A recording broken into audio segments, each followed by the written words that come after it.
नमस्कार आमी अभिषेक मैत्र आशा करी तोमरा प्रत्येके खूब भालो आछो एबं सुस्थ आछो।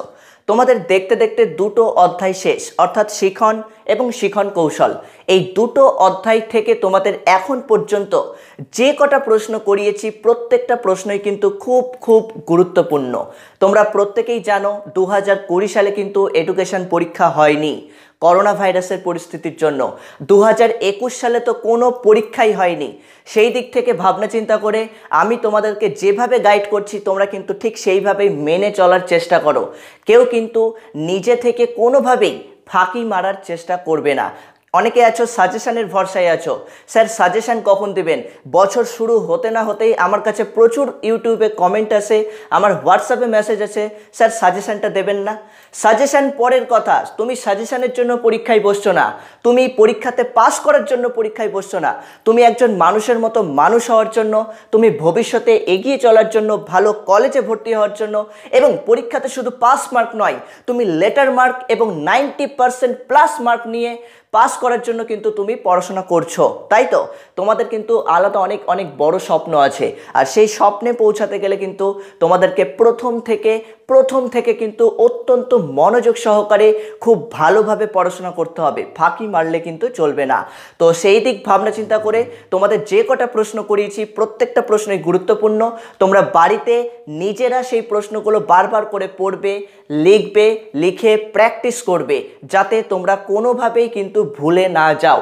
আমার কাছে তো পড়া দিচ্ছই, আমি জানি তোমরা প্রত্যেকেই আমার কাছে পড়া দিচ্ছ, যারা গ্রুপে রয়েছো। তোমাদের এতগুলো গ্রুপ, তার মধ্যে যারা প্রত্যেকেই পড়া দিচ্ছ দুই একজন বাদ দিয়ে, অনেকে হয়তো বাইরে কাজকর্মের সঙ্গে যুক্ত আছো বলে হয়তো পড়া দিতে পারো না, তো কোনো ব্যাপার না, তোমরা নিজেরা বাড়িতে কিন্তু প্র্যাকটিস করবে। এবার প্রশ্ন হচ্ছে, স্যার দ্বিতীয় অধ্যায় শেষ, তার মানে আজকে থেকে তো তৃতীয় অধ্যায় শুরু হওয়ার কথা, কিন্তু আমরা জানি যে তৃতীয় অধ্যায় হচ্ছে স্ট্যাটিস্টিক চ্যাপ্টার, তাই তো? Educational statistic. এবং এটাও তোমরা কিন্তু বোর্ডে তোমাদের চোখ চলে গেছে যে আজকে কিন্তু আমি তৃতীয় অধ্যায় শুরু করছি না, আজকে আমি চতুর্থ অধ্যায়, অর্থাৎ চ্যাপ্টারের নাম দেখো, ভারতীয় সংবিধানে শিক্ষা সংক্রান্ত বিধিসমূহ। এক একটা বইয়ে, বিভিন্ন রাইটারের বইয়ে বিভিন্ন চ্যাপ্টারের নাম উল্লেখ করা রয়েছে। আমি যেহেতু তোমাদের ছায়া প্রকাশনীর বইটা ফলো করতে বলি, সেই সূত্রে কিন্তু এই ছায়াতে কিন্তু টেক্সট বুকে এই টাইটেলটাই রয়েছে, এই চ্যাপ্টারের নামটাই রয়েছে। কোনো কোনো বই হয়তো ভারতীয় সংবিধানের ধারা এরকম কোনো কিছু রয়েছে, তো কোনো ব্যাপার না, একই বিষয় একই গল্প। তো তোমাদের আমি চতুর্থ অধ্যায় শুরু করলাম, তৃতীয় অধ্যায় এখন করাবো না। কারণ হচ্ছে তোমাদের যদি টেস্ট পরীক্ষা নেওয়া হয়, স্কুল খুলে যদি টেস্ট পরীক্ষা নেওয়া হয়, তখন কিন্তু তোমাদের মোটামুটি কয়েকটা চ্যাপ্টারের উপর কিন্তু পরীক্ষাটা নেওয়া হবে। সেই দিক ভাবনা চিন্তা করে আমি কিন্তু তোমাদের কিছু থিওরিটিক্যাল চ্যাপ্টারগুলো, যেগুলো থিওরি পার্ট রয়েছে, এই চতুর্থ অধ্যায়, পঞ্চম অধ্যায়, আমি আর একটা থেকে দুটো চ্যাপ্টার কভার করাবো, তারপরে তোমাদের স্ট্যাটিস্টিক পার্টটাতে ঢুকবো। কেন এত আগে যদি স্ট্যাটিস্টিক পার্টটা করিয়ে দিই, তোমরা কিন্তু প্রত্যেকেই ভুলে যাবে, আবার তোমাকে সেই পরীক্ষার আগে গিয়ে আবার মাথায় প্রেশার নিতে হবে, এতগুলো সাবজেক্ট, এতগুলো পড়া, কোনটা করব না অঙ্ক প্র্যাকটিস করব, এরকম একটা ভাবধারা তৈরি হয়ে যাবে। তো সেই দিক ভাবনা চিন্তা করে তোমাদের স্ট্যাটিস্টিক পার্টটা আমি কিছুদিন পর করাবো। এবং এখনই তোমাদের কিন্তু আমি ডিক্লেয়ার করে দিচ্ছি, যখন আমি স্ট্যাটিস্টিক পার্ট করাবো তখন কিন্তু একটা ক্লাসও যদি কেউ ফাঁকি দাও তাহলে লস কিন্তু তোমাদের, আমার কিন্তু নয়। কারণ স্ট্যাটিস্টিক চ্যাপ্টারের ক্লাসগুলো আমি যখন যেভাবে করাবো ঠিক সেইভাবেই তোমাদেরকে কিন্তু করতে হবে। কেউ ফাঁকি মারলে চলবে না, ব্যক্তিগত কোনো সমস্যা ছাড়া কেউ কিন্তু ফাঁকি মারার চেষ্টা করো, ও থাক স্যার তো ক্লাস দিচ্ছে পরে দেখে নিব, ও থাক দুদিন পর করব, ও আজকে একটু বন্ধু বান্ধবের সাথে এনজয় করছি, আজকে একটু বার্থডে পার্টি আছে, এরকম করলে কিন্তু চলবে না। কারণ স্ট্যাটিস্টিক হচ্ছে খুব ভাইটাল পার্ট, যেটা তোমাদের আপকামিং অর্থাৎ পরবর্তী জীবনেও কিন্তু কাজে লাগবে। যারা মাস্টার ডিগ্রি করার পর পিএইচডি করবে তাদের ক্ষেত্রেও কিন্তু এই স্ট্যাটিস্টিক পার্ট অর্থাৎ তৃতীয় অধ্যায় যে স্ট্যাটিস্টিক, এডুকেশনাল স্ট্যাটিস্টিক, সেগুলোও কিন্তু ক্ষেত্রে কাজে লাগবে, ভবিষ্যতে অনেক ক্ষেত্রে কাজে লাগবে, চাকরি বাকরির ক্ষেত্রে শুরু থেকে অনেক ক্ষেত্রে। সুতরাং আমি তোমাদের যে প্রসেসে করাবো সেটা নট স্কুল নিয়ম, সেটা নট কোনো কলেজ নিয়ম, সেটা হচ্ছে ডাইরেক্ট ইউনিভার্সিটি নিয়ম। তোমরা প্রত্যেকেই জানো আমি কিন্তু তোমাদের সমস্ত যে ক্লাসগুলো করাই একদম হাই লেভেলের ক্লাস করাই, হাই লেভেলের, মানে তোমাদের পরবর্তীতে গিয়ে যেন কোনো সমস্যা না হয়। পরবর্তীতে আমাদের মালদা জেলার গৌরবঙ্গ ইউনিভার্সিটির একজন প্রফেসর, উনি যেভাবে আমাদেরকে শিখিয়েছিলেন আমি কিন্তু তোমাদেরকে ঠিক সেইভাবেই শেখাবো, আর যেটা হচ্ছে একদম একদম পারফেক্ট নিয়ম স্ট্যাটিস্টিকের। ওকে, তো তোমরা অপেক্ষা করো স্ট্যাটিস্টিকের পার্ট আসার জন্য। তোমরা অনেকে এক্সাইটেড হয়ে আছো যে স্ট্যাটিস্টিকের পার্ট কবে আসবে কবে আসবে কবে আসবে, অনেকটা মাংসের থালার মতো, কখন আসবে কখন আসবে কখন আসবে। তো যাই হোক, আজকে তোমাদের চতুর্থ অধ্যায় অর্থাৎ ভারতীয় সংবিধানের শিক্ষা সংক্রান্ত বিধিসমূহ খুব গুরুত্বপূর্ণ চ্যাপ্টার এবং তোমাদের দ্বাদশ শ্রেণীর মধ্যে সব থেকে সহজ চ্যাপ্টার। এই চ্যাপ্টারটা হচ্ছে সব থেকে সহজ চ্যাপ্টার। তো খুব ভালো ইন্টারেস্টিং চ্যাপ্টার, তোমরা অনেকটা জানতে পারবে, অনেকটা রিলেটেবল রাষ্ট্রবিজ্ঞানের সাথে, যাদের অনেক রাষ্ট্রবিজ্ঞান আছে বা পল সায়েন্স আছে তাদের সাথে কিন্তু রিলেটেবল। তো আজকের ক্লাস শুরু করার আগে ছোট্ট একটা কথা, যারা আজকে ক্লাসে প্রথম রয়েছো বা আজকে প্রথম ক্লাস করছো অবশ্যই সাবস্ক্রাইব করে দাও এবং পাশে দেখো একটা ঘন্টা দেখা যাচ্ছে, ঘন্টাতে একটা হাতুড়ি দিয়ে বাড়ি মেরে দাও। তো হাতুড়ি তো এখানে নেই, তোমার আঙুল রয়েছে ওখানে, ঘন্টাতে বেল আইকনটা প্রেস করে দাও। ওকে, এবং অবশ্যই কিন্তু লাইক করবে, লাইক করতে কিন্তু ভুলবে না, কারণ তোমাদের লাইক এবং কমেন্টসের উপর বেস করে কিন্তু আমি পরবর্তী ক্লাসগুলো আরও আপডেট করার চেষ্টা করি। মানে আমারও তো একটা এনার্জি আছে, তাই না? এটা আমিও এনার্জি পাই। তো তোমাদের এনার্জি, তোমাদের দিক থেকে আসা এনার্জি নিয়েই কিন্তু আমার এনার্জি। ওকে, তো চলো আজকের ক্লাস সমসুযোগ ও শিক্ষায় সমসুযোগের ধারণা। ভেরি ভেরি ইম্পর্টেন্ট প্রশ্ন, যেটা তোমাদের 2015 সালের পরীক্ষাতে কিন্তু একবার এসেছিল এবং টেস্ট পেপারে বহুবার রয়েছে। এখন নতুন টেস্ট পেপার যখন বেরোবে টেস্ট পরীক্ষার পর, তখন আমি চেক করব এই প্রশ্নটা কতটা ইম্পর্টেন্ট। সুতরাং এখন থেকে আমরা যেহেতু বইয়ের প্রথম থেকে পড়ব, ঠিক সেইভাবেই কিন্তু আমরা পড়াশোনা করব। তাহলে দেখো, তোমাদের এখানেই আমি একটা শব্দ পেলাম, সমসুযোগ। শব্দটার অর্থ কি? একটু কি কি মনে হচ্ছে তোমাদের? সমসুযোগ মানে সম সুযোগ মানে সমান সুযোগ, এরকম একটা শব্দ মনে হচ্ছে না? এক্স্যাক্ট, সমান সুযোগ। কার সমান সুযোগ, কিসের সমান সুযোগ, এইটা জানতে হবে। তাহলে এই যে আমরা শিক্ষা ব্যবস্থা গ্রহণ করছি বা আমরা যে শিক্ষা অর্জন করছি, এখানে কিন্তু শিক্ষায় সমসুযোগের বিষয়বস্তু আমরা পড়ব। আমরা জানি এই যে ভারতবর্ষ, আমরা তো ইন্ডিয়াতে বসবাস করি, তাই না? কেউ কি ইন্ডিয়ার বাইরে থেকে আছো? কেউ আছো? কেউ নেই। তাহলে প্রত্যেকেই আমরা ইন্ডিয়ার মধ্যে রয়েছি, ইভেন অনেকেই আছি এখানে, সবাই পশ্চিমবঙ্গের মধ্যে থেকেই ক্লাস করছি, রাইট? তাহলে দেখো, এই যে ভারতবর্ষ, এই ভারতবর্ষ গণতান্ত্রিক দেশ, গণতন্ত্রের উপর ভিত্তি করে এখানে সরকার গঠিত হয়, তাই তো? মানে মানুষের জনগণের ভোটের উপর ভিত্তি করে কিন্তু সরকার গঠিত হয়। সরকার কি নিজে আমি সরকার হব, আমি সরকার হব, এরকম হবে না। আমি যাকে সরকার বানাবো সেই সরকার হবে, আমি যাকে ভোট দিব, আমি যেনাকে ভোট দিব, আমি কিন্তু উনি সরকার হবেন, রাইট?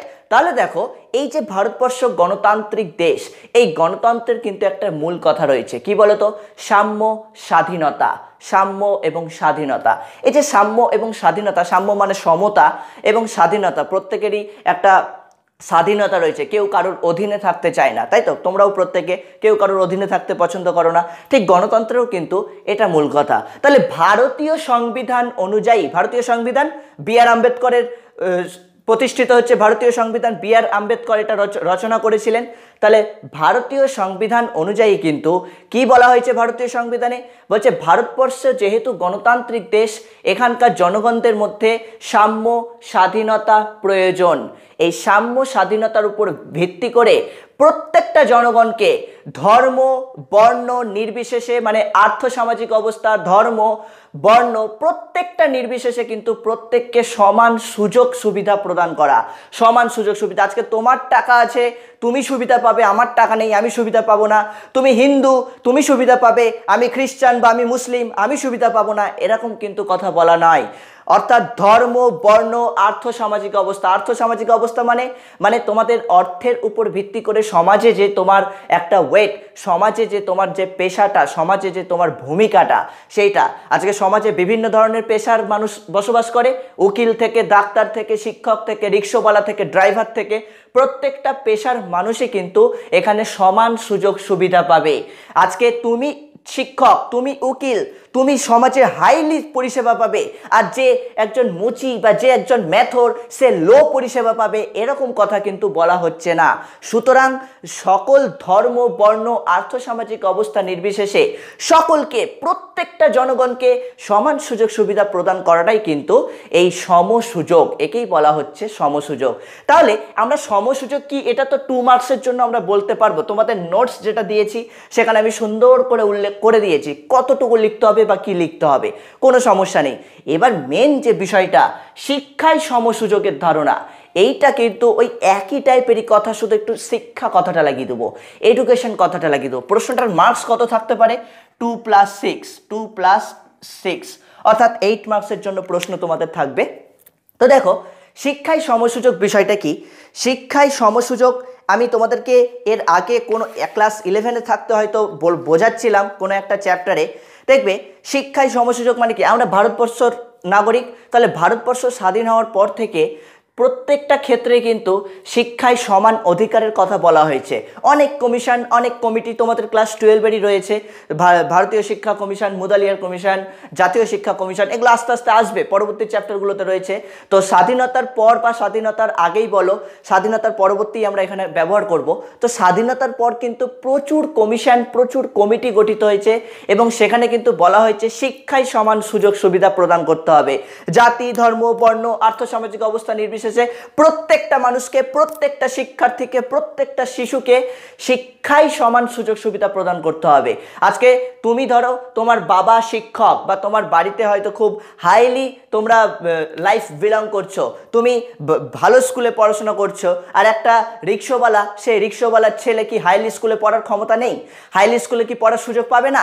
অবশ্যই পাবে, অবশ্যই পাবে। তাহলে এই যে বিষয়বস্তুটা, এই ভাবধারাটাই কিন্তু আমাদের এখানে শিক্ষায় সমসুযোগের ক্ষেত্রে ব্যবহৃত হয়েছে। 1986 জাতীয় শিক্ষানীতি, নাম শুনেছো তোমরা হয়তো প্রত্যেকে। বর্তমানে আরও একটা জাতীয় শিক্ষানীতি রিলিজ করছে, যেখানে বলা হচ্ছে যে সমস্ত পাঠ্যক্রম ব্যবস্থা মাধ্যমিক হয়তো তুলে দেওয়া হবে। আমি এটা নিয়ে একটা ভিডিও বানিয়েছিলাম তোমাদের এর আগে, যে আমাদের মাননীয় প্রধানমন্ত্রীর কথা শুনে, তো প্রধানমন্ত্রী কি বলেছিলেন সেই সম্পর্কিত। তো এখনও সেইভাবে সেটা কার্যকর হয়নি বা লাগু হয়নি। যখন লাগু হবে তোমরা প্রত্যেকেই জানতে পারবে এবং সেটা অফিসিয়ালি তোমাদেরকে জানানো হবে। তো যাই হোক, তো এই যে দেখো 1986 জাতীয় শিক্ষানীতি, এই জাতীয় শিক্ষানীতিতে কিন্তু বলা হয়েছিল, কি বলা হয়েছিল, যে ভারতের কয়েকটি শ্রেণী রয়েছে যারা কিন্তু এখনও শিক্ষার মধ্যে আসার সুযোগ পায়নি, তারা শিক্ষার ক্ষেত্রে সমান সুযোগ সুবিধা পাচ্ছে না। এরকম কোন কোন শ্রেণী রয়েছে, কারা এরকম রয়েছে যারা শিক্ষার ক্ষেত্রে সমান সুযোগ সুবিধা পাচ্ছে না? তোমরা নিজেরাই বলতে পারবে, তাই না? তোমরা প্রত্যেকেই জানো এবং আমাদের এই মানব সমাজের মধ্যেই কিন্তু তারা অবস্থিত। তারা গরু, বাছুর, কুকুর নয়, কিন্তু তারা মানুষের মধ্যেই অবস্থিত। এরকম কারা রয়েছে? কারা?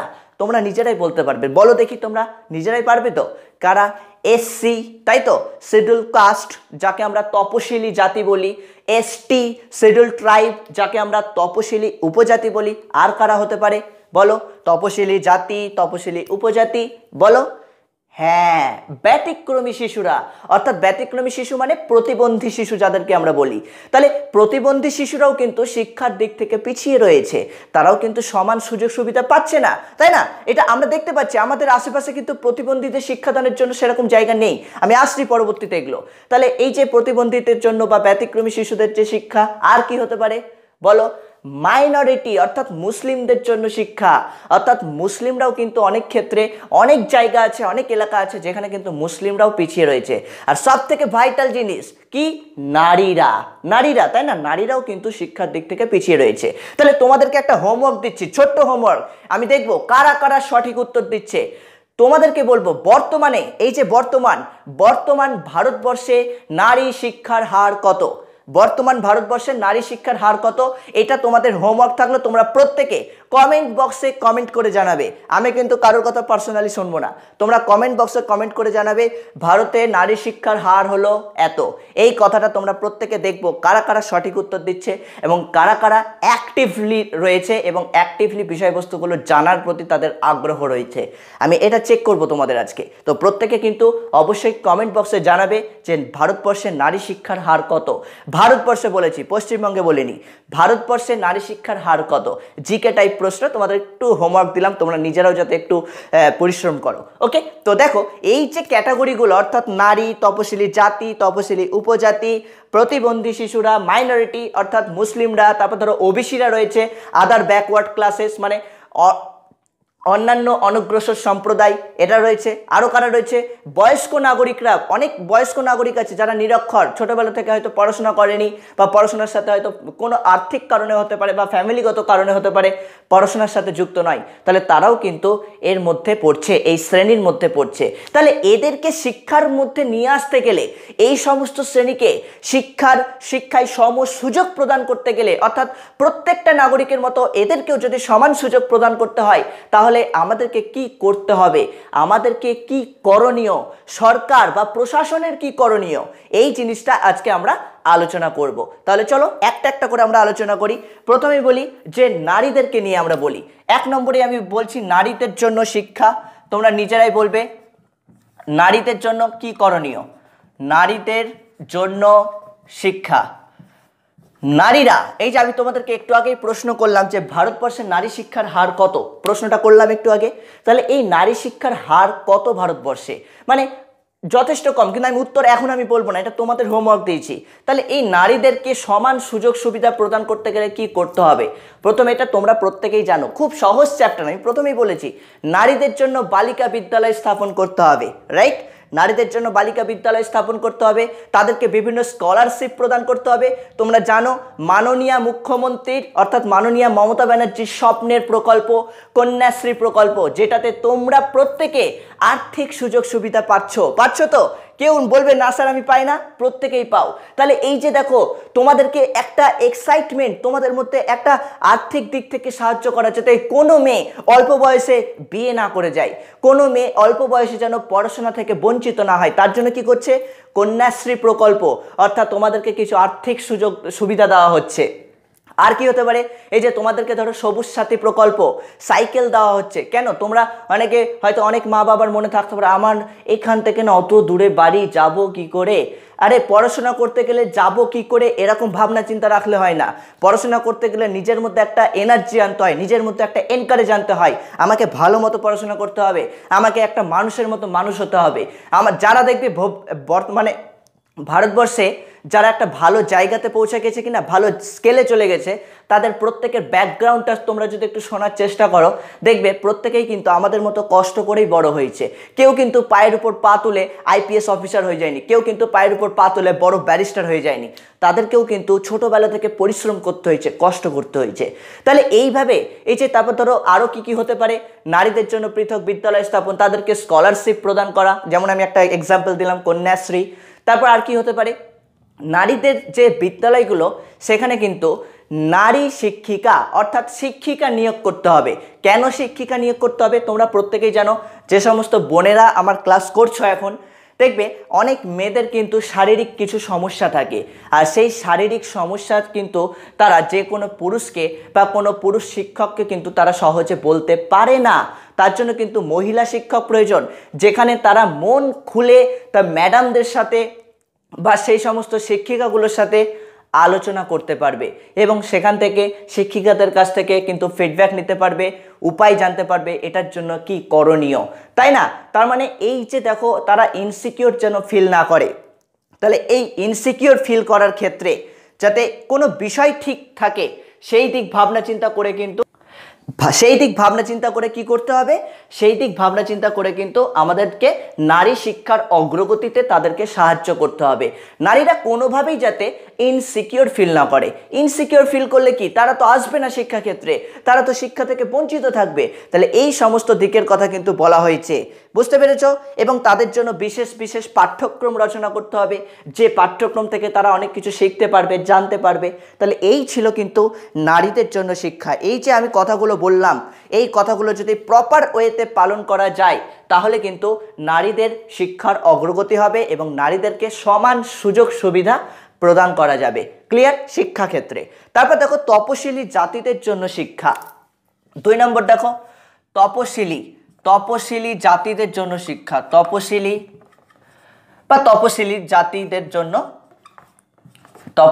জাতিদের জন্য শিক্ষা। তো দেখো তপশিলি জাতি মানে এসসি শিডিউল কাস্ট যাদেরকে আমরা বলি, তাহলে এই তপশিলি জাতিরাও কিন্তু সমাজে অনেকাংশে পিছিয়ে রয়েছে। আমরা আম্বেদকরের জীবনী জানি, তাই না? আগেকার কি হতো, এই যে তপশিলিদেরকে এখন বর্তমানে সুযোগ সুবিধা প্রদান করা হচ্ছে কেন? আম্বেদকর সাহেব বলেছিলেন তাই। কেন? আম্বেদকর নিজেই একজন হরিজন সম্প্রদায়ের ছিলেন, ওনাকে কিন্তু কেউ ছুতো না, মানে টাচ পর্যন্ত করতো না। তার জল পিপাসা পেয়েছে, তাকে এই উপর থেকে জল ঢেলে দেওয়া হতো আর সে এইভাবে জলটা খেত। তাই তো আম্বেদকরের আমরা জীবনী প্রত্যেকেই পড়েছি ছোটবেলায়, ইংরেজিতে একটা গল্প ছিল বা বাংলাতেও পড়েছি, রচনাকালে পড়েছি। তাহলে দেখো সেই আম্বেদকর কিন্তু এই যে একটা অস্পৃশ্যতা, একটা অমানবিক আচরণ, এই দিকটা থেকে কিন্তু তিনি কষ্ট পেয়ে এখনো ভারতবর্ষে এসসিদের জন্য কিন্তু আলাদা সেট রিজার্ভ করা রয়েছে। তুমি শিক্ষা ক্ষেত্রে বলো, চাকরি ক্ষেত্রে বলো, যে কোনো ক্ষেত্রে তাদেরকে কিন্তু কি করা হচ্ছে, এক্সট্রা করে সুযোগ সুবিধা দেওয়া হচ্ছে। তুমি কলেজে ভর্তি হতে চাও, ওখানে এসসির লিস্ট থাকে, এসসি ক্যাটাগরি, তাই তো এসসিদের ক্ষেত্রে যে কোনো দিক থেকে কিন্তু সুবিধে দেওয়া হচ্ছে। তাহলে এসসিদেরকে আরও কি কি সুবিধা দেওয়া যেতে পারে? তারা ধরো পড়াশোনা যখন করছে, পড়াশোনার সময় অনেকে হয়তো দূর থেকে এসে হোস্টেলে থাকছে, সেই হোস্টেলে তাদেরকে যদি সম্পূর্ণ বিনামূল্যে থাকতে দেওয়া যায়, সম্পূর্ণ বিনামূল্যে তাদেরকে যদি খাওয়া দেওয়া হয়, তাহলে কিন্তু তারা পড়াশোনার প্রতি আগ্রহী হবে। শুধু এটাই কি? শুধু এটা নয়, তাদেরকে যদি কিছু স্কলারশিপ প্রদান অর্থাৎ বৃত্তি যদি দেওয়া হয়, তাহলে সেক্ষেত্রেও কিন্তু তারা অনেকাংশে আগ্রহ প্রকাশ করবে, তাই না? এরকম আমাদের অনেক এসসি এসটি বন্ধুবান্ধব রয়েছে যাদের সাথে কিন্তু আমরা অনেক ভালো মতো মেশার চেষ্টা করি, ভালো মতো ব্যবহার করি, এবং তারাও কিন্তু দেখবে তাদের যে কোনো দিক থেকে তাদের কিন্তু হয়তো শিক্ষাক্ষেত্রে বলো বা চাকরি ক্ষেত্রে বলো তাদের পার্সেন্টেজটা একটু কম থাকে, যাতে তারা দেখো অনেকেই তো তার পিছিয়ে থাকে, সমস্ত হয়তো জায়গাতে তারা পড়াশোনা করতে পারে না, অনেকে তাদের ভাষাগুলোও আলাদা হয়, তাই তো এরকম তোমরা দেখবে তাদের ভাষা এবং এই বিভিন্ন কারণের জন্য কিন্তু তারা শিক্ষা দিক থেকে পিছিয়ে থাকে। কিন্তু এই ব্যবস্থাগুলো যদি করা যায়, স্কলারশিপ প্রদান বা বৃত্তি শিক্ষা প্রদান, এদিক থেকে ধরো তাদেরকে হোস্টেলে থাকা খাওয়ার খরচ এটা বিনামূল্যে করে দেওয়া, এই সমস্ত কিছু যদি দেওয়া হয়, এবং আরও একটা তপশিলিভুক্ত জাতিদের মধ্য থেকে শিক্ষক নিয়োগ করতে হবে, কারণ সেই সমস্ত ক্যাটাগরি বা সেই সমস্ত জাতির মধ্য থেকে যদি শিক্ষক নিয়োগ করা যায়,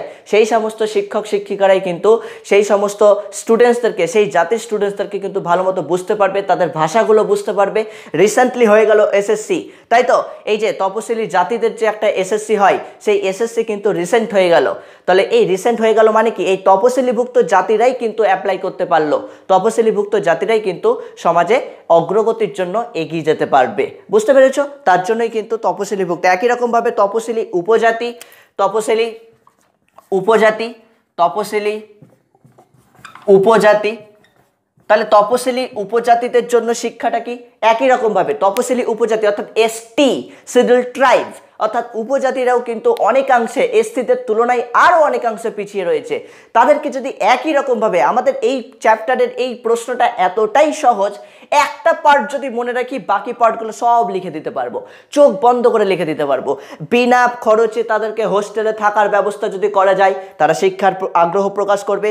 তাদেরকে যদি খাওয়া দাওয়া দেওয়া যায়, তারা আগ্রহ প্রকাশ করবে। তাদেরকে যদি স্কলারশিপ প্রদান করা যায়, বিভিন্ন বৃত্তিমূলক শিক্ষা, তাহলে তারাও কিন্তু শিক্ষার ক্ষেত্রে আগ্রহ প্রকাশ করবে।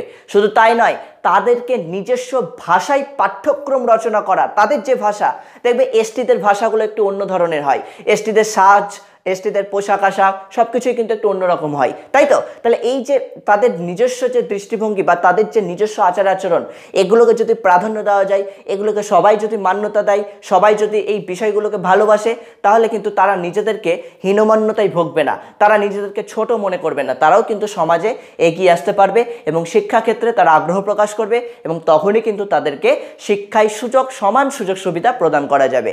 একই রকমভাবে সংখ্যালঘু অর্থাৎ মাইনরিটি যেটা বললাম আমি, তাহলে মাইনরিটিদের জন্য কিন্তু সেম সংখ্যালঘু অর্থাৎ যারা মাইনরিটি, মুসলিম সম্প্রদায়, এই মুসলিম সম্প্রদায়ের কিন্তু অনেক এলাকা আছে এখনো ভারতবর্ষে যেখানে মুসলিমরা কিন্তু পর্যাপ্ত পরিমাণে শিক্ষা পাচ্ছে না। মুসলিমদের জন্য বলছে মাদ্রাসা বিদ্যালয় যদি প্রতিষ্ঠা করা যায়, তাহলে কিন্তু তারা এই বিদ্যালয়ে এসে পড়াশোনা করার আগ্রহ প্রকাশ করবে। মাদ্রাসা বিদ্যালয়, তারপর ধরো তাদের উপযোগী পাঠ্যক্রম রচনা, তাদেরকে বিভিন্ন সুযোগ সুবিধা মানে স্কলারশিপ প্রদান। তোমরা বর্তমানে জানো এখন মুসলিমদের জন্য কিন্তু অনেক স্কলারশিপ চলে এসছে। বর্তমানে আরও একটা স্কলারশিপ খুব বেশি পরিমাণে চলছে, ঐক্যশ্রী, তাই না? ঐক্যশ্রী প্রকল্পও কিন্তু খুব ভালো মতো চলছে। তোমাদের কত প্রকল্পের নাম বলে দিলাম আমি। তাহলে এগুলো কিন্তু যারা অনেকেই আছো মুসলিম ক্যাটাগরির, তারা কিন্তু অ্যাপ্লাই করতে পারবে এবং সরকার থেকে আর্থিক সাহায্য সুবিধা পাবে। এবং আরও একটা রয়েছে সামাজিক সুরক্ষা যোজনা, যেখানে শুধু মুসলিম হিন্দু এরকম কোনো ব্যাপার নেই, যেক্ষেত্রে সবাই অ্যাপ্লাই করতে পারে এবং সেখানে থেকে কিন্তু অনেক সুযোগ সুবিধাগুলো পাওয়া যায়। সামাজিক সুরক্ষা, যেটা লেবার ডিপার্টমেন্টের প্রকল্প, বুঝতে পেরেছ? তো যাই হোক, এগুলো হচ্ছে সংখ্যালঘুদের জন্য শিক্ষা এবং আরও অনেক কিছু রয়েছে। যেমন ধরো ব্যতিক্রমী শিশুদের জন্য শিক্ষা। আমি যদি বলি ব্যতিক্রমী শিশু, অর্থাৎ ব্যতিক্রমী শিশু কারা? ব্যতিক্রমী শিশুদের জন্য শিক্ষা যদি বলি, যে সমস্ত শিশুরা হয়তো প্রতিবন্ধী, চোখে দেখতে পায় না, কানে শুনতে পায় না, বলতে পারে না, তাই তো। আবার ব্যতিক্রমী আরেক ধরনকেও বোঝানো হয় গিফটেড চিলড্রেন, গড গিফটেড বলি আমরা, মানে জিনিয়াস, মানে সাধারণ ব্যক্তিদের তুলনায় অত্যন্ত জিনিয়াস, যেটা আমরা কোই মিল গয়া সিনেমাতে ঋত্বিক রোশনকে দেখেছিলাম, তাই না? ও ক্লাস 3-তে না 2-এ পড়তো, কিন্তু মাধ্যমিকের অঙ্ক সলভ করে দিচ্ছিল, তার জন্য ফাদার ওর মাকে ডেকে পাঠিয়েছিল, মনে আছে তোমাদের সিনেমাটা? ঠিক একই রকমভাবে কিন্তু এই ব্যতিক্রমী শিশু বলতে এখানে আমরা প্রতিবন্ধীদের কথাই বোঝাবো। এই প্রতিবন্ধী শিশুরা কিন্তু আমাদের মতো সাধারণ বিদ্যালয়ে এসে পড়াশোনা করতে পারে না। এই সাধারণ বিদ্যালয়ে যেহেতু পড়াশোনা করতে পারে না, তার জন্য কি করতে হবে? তার জন্য কিন্তু প্রত্যেকটা প্রতিবন্ধী শিশুদের জন্য আলাদা আলাদা পৃথক বিদ্যালয় স্থাপন করতে হবে। পৃথক বিদ্যালয় স্থাপন। আর পৃথক বিদ্যালয় স্থাপন কেন করতে হবে? কারণ তাদের যে শিক্ষণ পদ্ধতিটা আলাদা। এবার তাদেরকে যে শিক্ষা দেওয়া হবে, সেই শিক্ষার ক্ষেত্রেও কিন্তু যথাযথ মানে উপযুক্ত এবং দক্ষ শিক্ষক শিক্ষিকা নিয়োগ করতে হবে। তাদেরকে পড়ানোর কৌশল আলাদা, তাদেরকে তাদের মতো করেই পড়াতে হবে, তাদেরকে তাদের মতো করেই বোঝাতে হবে। যে কোনো শিক্ষক বা শিক্ষিকা পারবেন না, তাহলে তাদের উপযোগী শিক্ষক শিক্ষিকা কিন্তু নিয়োগ করতে হবে।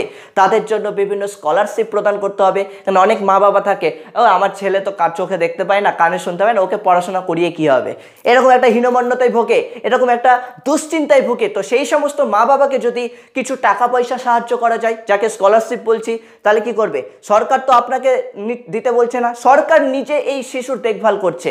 আপনি অবশ্যই আপনার শিশুকে বিদ্যালয়ে পাঠান, সেখানে শিক্ষা গ্রহণ করতে বলুন, তাই তো। এইভাবে কিন্তু শিক্ষায় সমান সুযোগ সুবিধা প্রদান করা যায়। তাহলে এই আরও আছে বয়স্ক শিক্ষক নাগরিকদের, একই রকমভাবে বয়স্কদের জন্য শিক্ষা প্রদান করতে হবে। আমি আর লিখছি না, একই রকম তোমাদের নোটস আমি দিয়ে দেবো।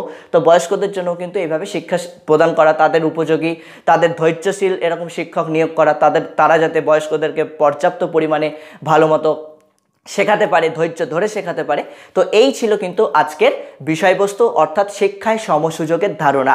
খুব সুন্দর করে নোটটা আমি তোমাদের লিখে দিয়েছি, তোমরা গ্রুপে পেয়ে যাবে নোট। এবং কোনো কিছু বুঝতে সমস্যা হলে ক্লাস টাইমে জানাবে। অবশ্যই লাইক করে দাও এবং ক্লাসটি বুঝতে পেরেছো কিনা কমেন্ট বক্সে কমেন্ট করে জানাও। আজকের ক্লাসে এইটুকুই, দেখা হচ্ছে তোমাদের সাথে আবার পরবর্তী ক্লাসে। সকলে ভালো থেকো, সুস্থ থেকো, ধন্যবাদ, টাটা।